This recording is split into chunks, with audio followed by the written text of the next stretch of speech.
atendendo a inúmeros pedidos, hoje eu vou falar de O Sol na Cabeça.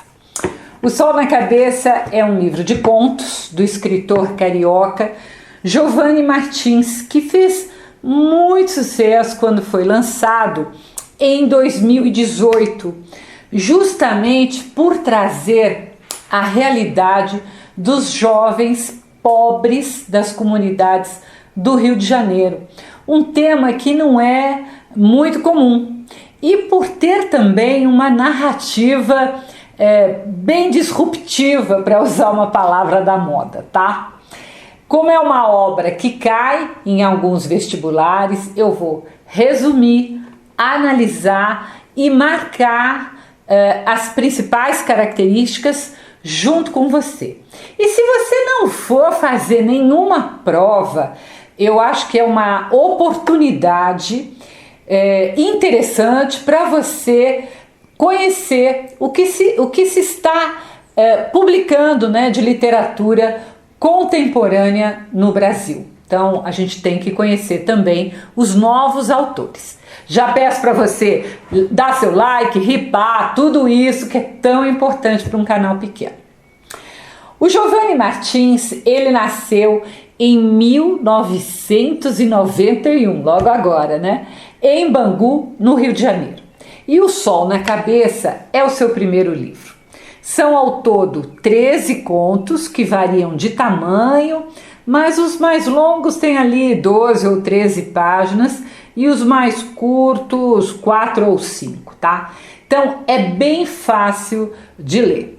Eu vou resumir a maioria deles, os que eu considero mais importantes e representativos da obra, tá? Ou porque tem um trecho que é muito importante, eu vou resumir também. Mas, gente, tem de ler, né? Tem de ler tudo, porque a experiência da leitura, ela é muito diferente de só me ouvir aqui. Então, vai lá, lê, vem, me ouve antes da prova, vê de novo todos os vídeos para relembrar. Começando pelo título, O Sol na Cabeça, eu acho que ele foi muito bem escolhido, tem tudo a ver com a temática dos contos, né? Então, todos nós que moramos no Brasil, um país quente, sabemos o quanto é desagradável quando o sol está a pino, né? E às vezes nem precisa estar a pino, né? Não precisa nem ser meio-dia. E a gente vai ter que fazer qualquer coisa com o sol na cabeça. Então, isso, claro, é ainda pior em cidades mais quentes como o Rio de Janeiro, tá? Enquanto eu lia o livro, eu pensava em uma expressão que algumas pessoas falam quando estão ao sol, que é dizer que o sol está fritando os seus miolos, tá? Então é realmente uma sensação desagradável, de desconforto e quase de impotência, né? Se não houver uma sombra por perto, não há o que fazer. Então vai ser isso que o autor quer nos provocar com os contos, né? Essa sensação de impotência frente a um sol na cabeça. O primeiro conto, ele chama-se Rolezinho, para mim é o mais impactante, e aqui eu chamo sua atenção para mostrar como o trabalho de um editor é importante em qualquer livro, mas principalmente em um livro de contos ou de poemas, né? Por quê? Porque a ordem dos contos, ou se for um livro de poema, a ordem dos poemas é fundamental para a experiência da leitura. Então, ao escolher um conto que abre o livro com muita gíria, algumas gírias até meio eu não conhecia, tive que ir atrás para descobrir o significado, tá? Então, nós que não somos habitantes de uma comunidade do Rio de Janeiro, vamos ter alguma dificuldade com algumas gírias, outras não, né? São disseminadas no Brasil todo, mas algumas nós vamos ter.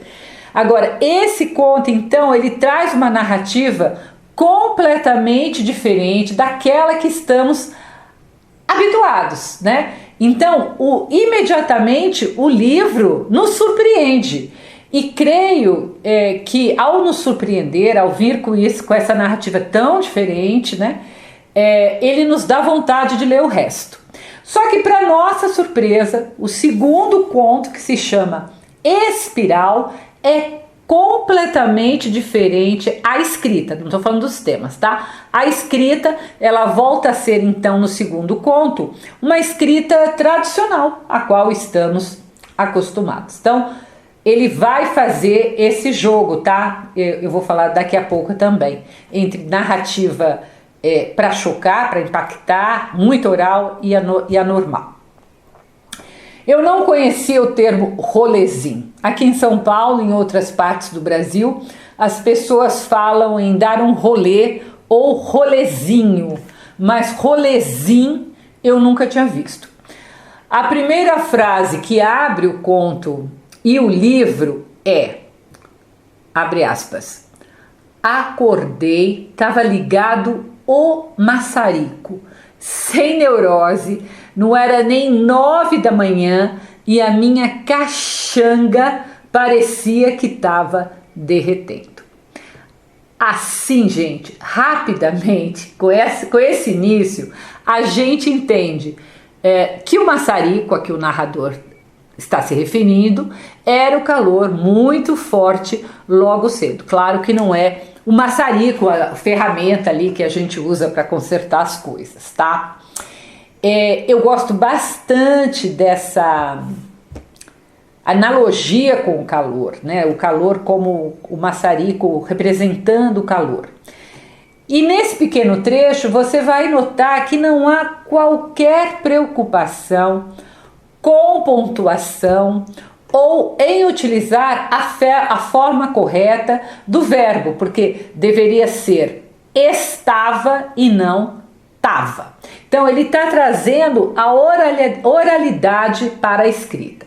E esse começo então já vai dar o tom da escrita. Ela será extremamente coloquial, mas mais do que isso, né, é a oralidade, porque ela vai incorporar, além das gírias, vícios de linguagem, erros ortográficos e de pontuação. Claro que isso vai ser proposital. Um editor, mesmo quando o escritor erra, ele poderia mexer nisso, corrigir, mas vai ser proposital. Por quê? Porque um jovem pobre, com pouco estudo, morador de uma comunidade do Rio, fala dessa maneira. Tá? Então é aquilo que eu falei, mais do que uma linguagem coloquial é a oralidade. O narrador em primeira pessoa neste conto, ele quer fumar maconha e curtir uma praia por causa do calor. Então ele e os amigos pegam o ônibus e vão. O dia da praia é feito de fumar um baseado, nadar, olhar as meninas, ver alguns menores lá na praia roubarem outros banhistas, né? Que o narrador então vai chamar esses de playboy, porque tem mais dinheiro, né? De ficar esperto com a polícia que estava ali na praia vigiando, e só na hora que eles vão embora para pegar o ônibus é que eles veem uma batida policial, mas eles não fogem, né? Porque eles não tinham feito nada. Então eles são pegos nessa batida policial. Então, mesmo sem ter feito nada errado, o narrador fica assustado porque os policiais dizem que querem levar todo mundo para a delegacia, né, daquela batida ali. Bate um desespero no narrador e ele sai correndo. Enquanto ele corre com o policial atrás dele, né, ele pensa que ele vai morrer igual ao seu irmão mais velho. Então a gente descobre que o irmão mais velho morreu. Ele reza, ele se desespera, até que ele olha para trás e vê que o policial havia desistido de persegui-lo. E aí então o conto acaba. Em termos de ação, não tem muita coisa, você vai concordar comigo, né? O mais importante é que as informações, a ambientação, ela vai surgindo enquanto ele vai contando esse dia na praia, tá? Então a gente começa, nós leitores, a se ambientar. A gente sabe que ele mora com a mãe, que ela deve ter saído para trabalhar e que só deixou, entre aspas, 2 contos no singular para o pão, e que ele não tem dinheiro para pagar a passagem para a praia. Então ele é pobre, a passagem do ônibus, ele tem que se virar para arrumar a passagem. A gente percebe rapidamente que ele convive com drogas diariamente e que o irmão dele já o tinha alertado para não usar qualquer outra droga que não fosse maconha, pois esse irmão mais velho, ele tinha tido um amigo que havia morrido de overdose, tá? Então a droga já entra nesse primeiro conto. E ela entra também, além dessa fala dele querer fumar maconha, ele diz que os seus amigos usavam cocaína, mas que ele não curtia. E até ele diz, abre aspas, papo reto, eu não entendo pra que nego usa droga para ficar oprimido, batendo neurose com tudo. Fecha aspas. Ele não fala deprimido, ele fala oprimido. Tem também o lance da polícia, das batidas na comunidade, de gente que não merecia e morreu e assim por diante. Então, esse dia, que é um dia qualquer, tá? Serve exatamente para isso, para nos ambientar, nós leitores, onde nós estamos entrando. Creio que, além de ser impactante, é um dos contos mais importantes por causa disso, né? Porque ele nos mostra o cenário para os outros contos que virão. É como se nós estivéssemos então entrando naquele universo que nós que não somos de uma comunidade do Rio talvez não entendamos, tá? O segundo conto, chamado Espiral, tem, como eu falei antes, uma linguagem mais formal própria dos livros ou de narrativas escritas. E a passagem do primeiro para o segundo conto, claro que então nos surpreende, tanto é a mudança de uma narrativa para outra, né? Eu falei, opa, mudou tudo, entendeu? Então você, quando lê, você também vai ter essa impressão. O segundo conto fala do preconceito que jovens, principalmente negros e pobres, sofrem. O narrador desse conto, ele nos diz que percebeu cedo esse preconceito quando os meninos da escola particular demonstravam medo dele quando ele passava perto, tá? Ou então, de uma senhora que estava com ele ali sozinha no ponto de ônibus e que também demonstrava que estava com medo. E foi nesse instante ali com a senhora que ele resolveu que se achavam que ele era bandido, ele ia ver, então experimentar como é que era perseguir uma daquelas pessoas, né, que olhasse com ele, para ele com medo, né, mostrando claramente o preconceito. Apesar da pessoa não ter feito nada, a gente tem um pré-conceito de que todo jovem, pobre, negro é ladrão, o que é um absurdo. E aí ele começou então a perseguir algumas pessoas de brincadeira ali, mas ele foi ficando obcecado por isso. Ele diz, abre aspas, com o passar do tempo, essa obsessão foi ganhando forma de pesquisa, estudo sobre relações humanas, fecha aspas. Até que um dia, era só um olhar, né? Até que um dia ele tromba, numa noite, ele tromba na esquina, ele vem vindo, um outro homem vem vindo, ele tromba com esse homem, e esse homem levanta as mãos com medo, achando que ele ia ser assaltado. O cara levanta os braços. Claro, ele mandou o homem ir embora, ele não ia assaltar nada, mas ele teve tanta raiva nesse dia, desse preconceito, que a partir desse dia ele resolve seguir esse homem. E ele vai seguindo, vai descobrindo coisas sobre esse homem, descobriu que ele se chamava Mário, descobriu que ele tinha filhos, descobriu onde ele morava. Claro que o tal Mário também percebeu que ele estava sendo seguido e foi ficando apavorado, né? Então o Mário mudava os caminhos, tentava despistar o narrador. Até que um dia o Mário volta para o seu apartamento e depois de um tempo ele aparece na janela com uma pistola automática. E aí o narrador então termina o conto dizendo, abre aspas, sorri para ele, percebendo naquele momento que se quisesse continuar jogando esse jogo, precisaria também de uma arma de fogo. Fecha aspas.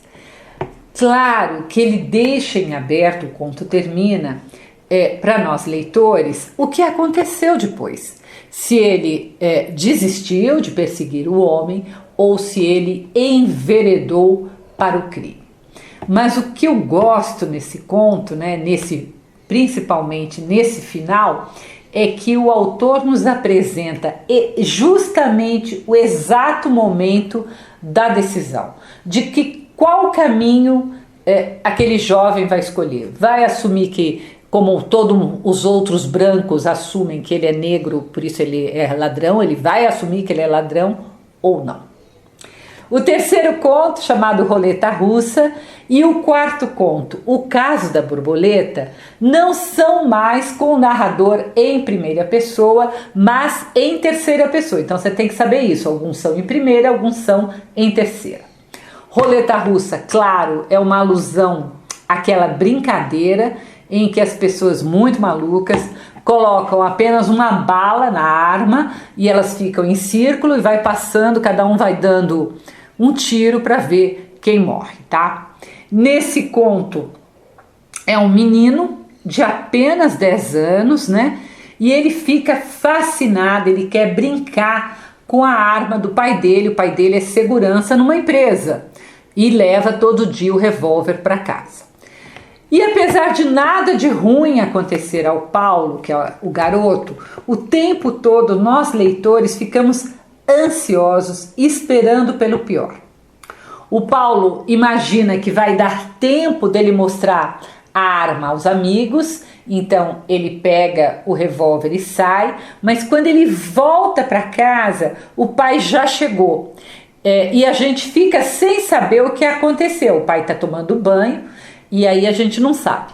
Claro que a intenção desse conto não é nos mostrar se ele levou uma baita bronca, uma surra do pai, se o pai do Paulo ficou muito bravo, ou se ele desculpou, relevou, conversou. O pai era um tipo que gostava de conversar com o filho, mas para nos mostrar a familiaridade que as crianças de uma comunidade têm com as armas e como é fácil acontecer um acidente ou uma fatalidade. Eu tive um professor na faculdade de Direito que era pra gente, ele sempre dizia que era pra gente ficar longe de armas, porque no momento de descontrole qualquer um pode virar um assassino. Então eu sempre lembro disso. Já o Caso da Borboleta é um dos contos mais curtos e talvez o mais poético, junto com o conto chamado Mistério da Vila, que vai falar de religiosidade, né?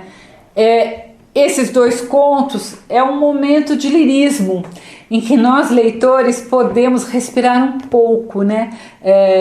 Não tem toda a violência explícita da maioria dos contos que há nesse livro. Então eu gosto desses dois contos por causa desse lirismo, dessa beleza, né?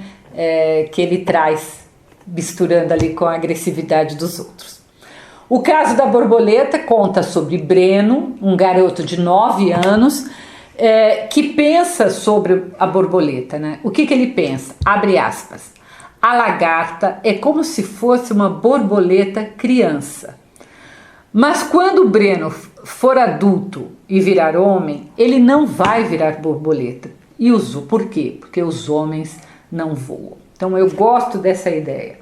O sonho do Breno é voar, seja como piloto de avião ou jogador de futebol, né? Aí é o voar no sentido figurado.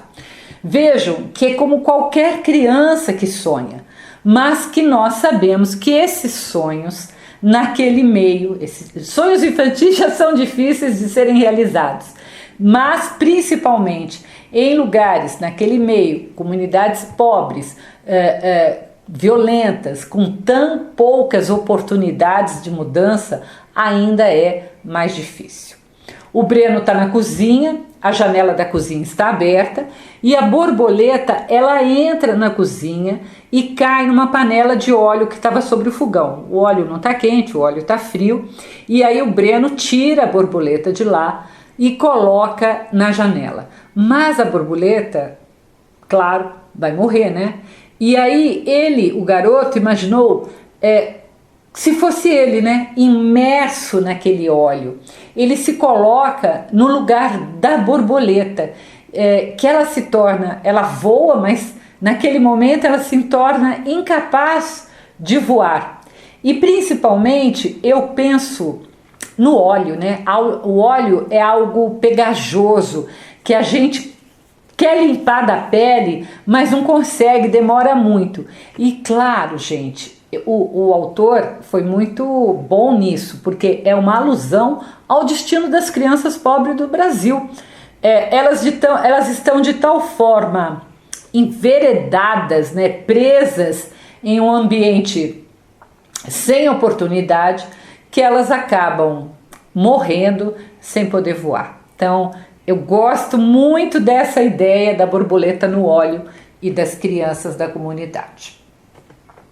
No quinto conto, chamado A História do Periquito e do Macaco, o autor volta à narrativa coloquial, aquela do primeiro conto, com muitas gírias e palavrões, né, exatamente como no primeiro conto. Eu chamo a sua atenção nesse conto para observar como há vários apelidos sem nome, como se o nome não fosse importante, como se as pessoas elas não fossem importantes, né? Então o apelido é uma coisa muito comum, né? Não é nome, né? Não personaliza. O primeiro parágrafo é muito relevante. O que ele diz? Abre aspas. Quando a UPP invadiu o morro, era foda comprar bagulho. Maior escaldação. Ninguém queria botar a cara para vender. Só tinha criança trabalhando de vapor. Uns moleque de 8, 9 anos. Tinha vez que sentia até pena de ver as crianças naquela situação. Mas o papo é que a gente se acostuma com cada bagulho sinistro.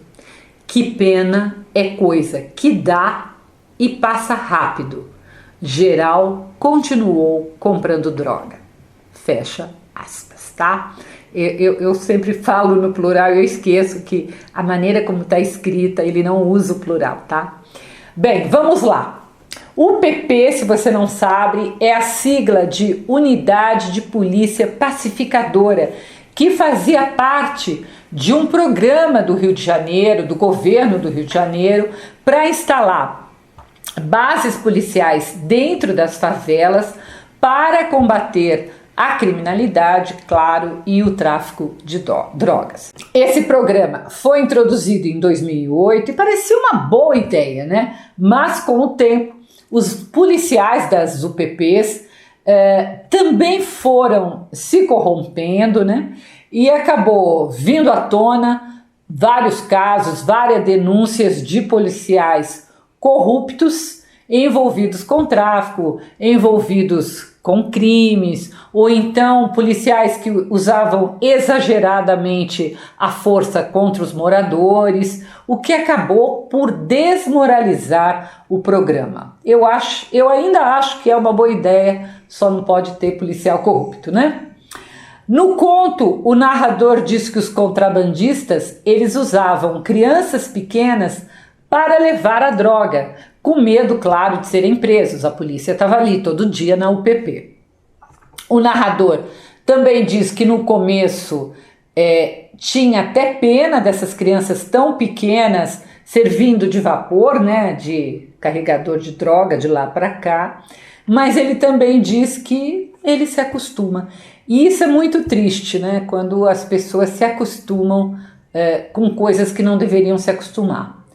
E arremata então que as pessoas se acostumam até com bagulhos sinistros, e eu acho isso muito triste. Eu já contei em outros vídeos que eu trabalhei 2 anos dentro de uma favela aqui de São Paulo, a favela do Buraco Quente, dando aula, e a gente não pode se acostumar com essas coisas. Os outros contos vão seguir a mesma temática, tá? Eu chamo a sua atenção para um conto chamado O Rabisco, que é a história de um pichador. Ele quer deixar de ser pichador porque ele teve um filho, mas ele gosta disso.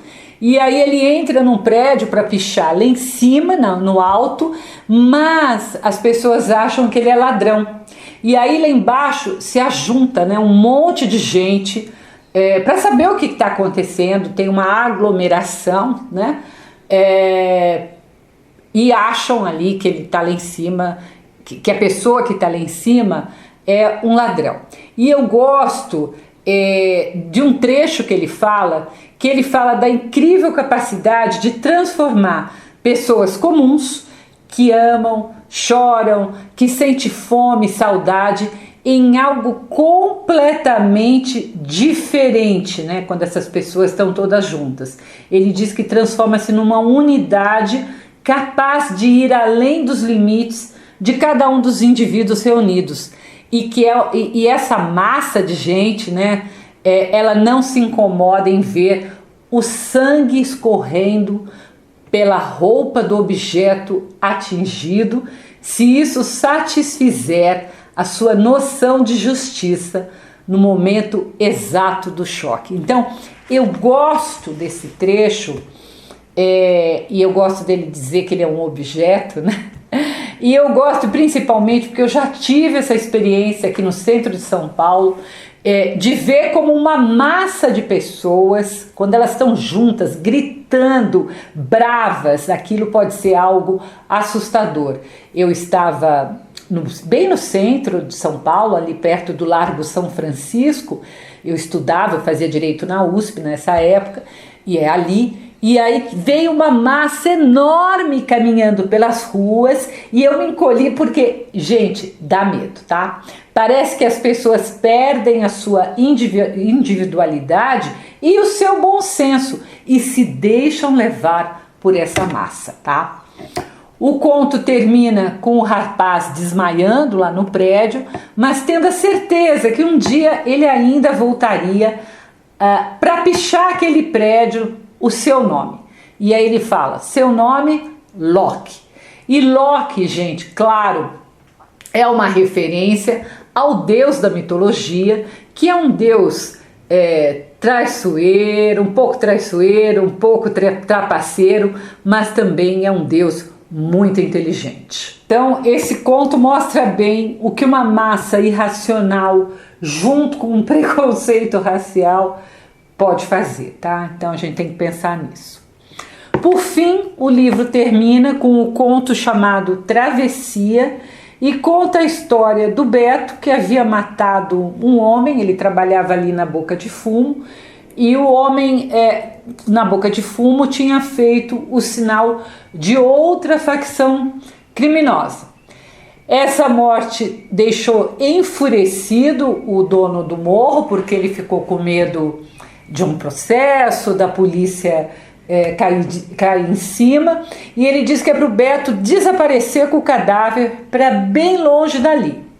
O Beto, com muita dificuldade, né, a gente acompanha a dificuldade que ele tem para levar esse cadáver durante o dia para fora do morro e tal, e aí ele consegue, mas quando ele volta para o morro, ele é expulso, não apenas da quadrilha ali de traficantes, mas do morro. E aí ele dá as costas, não se importa nem se ele vai ser morto, ele vai embora lembrando, né, passando pelo morro, lembrando da sua infância, de tudo que ele tinha ali no morro e dos seus sonhos de quando ele era criança. Ele queria ser jogador de futebol, piloto de avião ou técnico de informática. E imediatamente nós, leitores, nos lembramos de outro conto, do conto da borboleta, e de como os sonhos ali do Breno e do Beto eram parecidos. E concluímos também como esses sonhos se evaporam, né, no ar, e a vida leva esses jovens da comunidade para outros caminhos, né? Então esses sonhos caem no esquecimento. Agora, eu já falei algumas coisas, mas vamos à análise. Como é um ambiente muitas vezes até hostil, há sempre um clima de suspense, né, na narrativa com o leitor, porque com o leitor esperando sempre pelo pior, pelo menos comigo foi assim na leitura, né?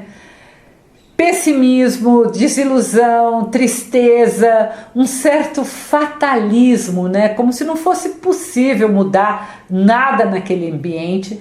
São todas as impressões que nos chegam com a leitura do livro.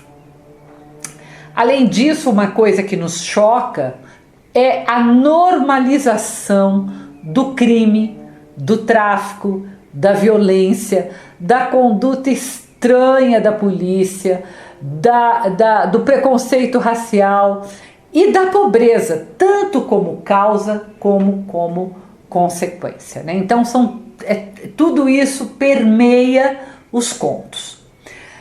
Não estranhe como há a presença de drogas em vários contos. Isso não é apologia às drogas, mas é mostrar como elas estão inseridas no contexto daqueles moradores da comunidade desde a infância. É muito prematuro, eles são muito crianças quando têm contato com a droga. É um livro realista que não quer dourar a pílula. Ela quer. O que esse livro quer? Quer justamente impactar o leitor com essa realidade feia, nua e crua, que acontece ali pertinho, dentro de tantas comunidades espalhadas pelo Brasil, porque não é só no Rio de Janeiro, né? É no Brasil todo. Os personagens principais, inclusive o narrador de vários contos, você vai perceber que eles são todos jovens. E isso é proposital, porque deveria ser essa juventude a maior preocupação de um governo. É a juventude, a infância e a juventude que vão determinar o futuro de um país.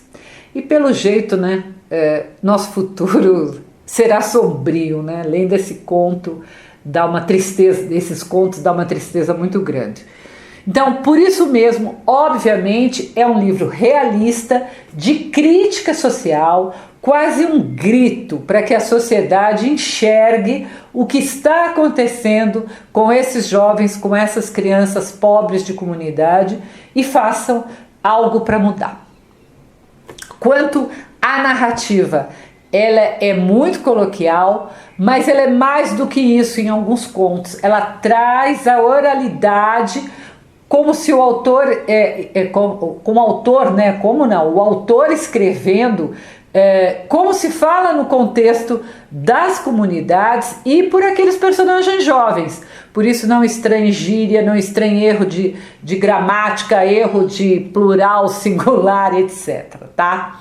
E preste muita atenção à edição dos contos e de como a ordem em que eles aparecem é importante, seja para nos impactar, seja para misturar tanta violência com pelo menos um pouquinho de lirismo, mostrando que talvez ainda haja em alguns momentos ali uma esperança, né? Principalmente no conto do sincretismo religioso. Se você quiser conhecer minhas crônicas, eu as publico todas as terças-feiras no meu site www.miriambevilacqua.com.br. Não se esqueça de dar seu like, de comentar, de ripar, isso aparece sempre nos vídeos mais recentes. É importante para o canal. E se você tiver alguma dúvida, me pergunte aqui nos comentários, eu demoro um pouco, mas eu sempre respondo. Até o próximo vídeo.